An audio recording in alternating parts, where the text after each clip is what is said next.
तो निकाय चुनाव को लेकर के सरकार के द्वारा जारी की गई आरक्षण लिस्ट पर सत्ता पक्ष के साथ विपक्ष के नेता भी सवाल उठा रहे हैं, लेकिन इन सवालों पर मुख्यमंत्री पुष्कर सिंह धामी और शहरी विकास मंत्री का क्या कुछ कहना है, आइए आपको दिखाते हैं।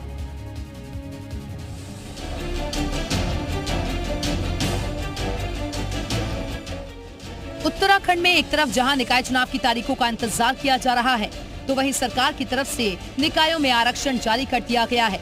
हालांकि सरकार के द्वारा जो आरक्षण जारी किया गया है, उस पर 7 दिन के अंदर आपत्तियां भी मांगी गई हैं और उसके बाद निस्तारण भी होगा।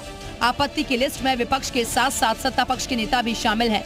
विकासनगर से बीजेपी विधायक मुन्ना सिंह चौहान ने नगर पालिका का अध्यक्ष पद SC महिला के होने पर आपत्ति उठाने की बात कही। तमाम विरोधों के बाद सीएम धामी ने साफ किया कि किसी की इच्छा पर हर जगह आरक्षण तय हो जाए, ये भी संभव नहीं। आरक्षण को लेकर आपत्तियां मांगी गई हैं, जिन पर निस्तारण भी किया जाएगा। उसके बाद ही फाइनल स्थिति तय होगी। इसमें किसी की इच्छा के अनुरूप सभी जगह हो जाए ऐसा नहीं है। जो उसमें जो एक फार्मूला बनता है और जो जनसंख्या के मानक होते हैं, उन मानकों के आधार पर आयोग ने किया है और अभी आपत्तियां सुनी जा रही हैं। अगर कहीं पर कुछ होगा तो निश्चित रूप से आपत्तियों का निस्तारण करेगा। वहीं शहरी विकास मंत्री प्रेमचंद अग्रवाल का कहना है कि जिन लोगों को भी आपत्ति है वो आपत्ति लगा सकते हैं।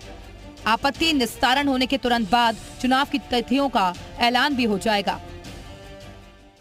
जिन लोगों के अपेक्षा अनुसार आरक्षण नहीं होता है या स्थिति बनती है तो उनको उसमें आपत्ति हो सकती है, लेकिन इसका एक ही समाधान है कि आपत्ति मांगी जा रही है, उसमें लोग अपनी आपत्ति दर्ज कर सकते हैं और जिसका निस्तारण होगा उसके बाद फिर चुनाव की तरफ हम आगे बढ़ेंगे।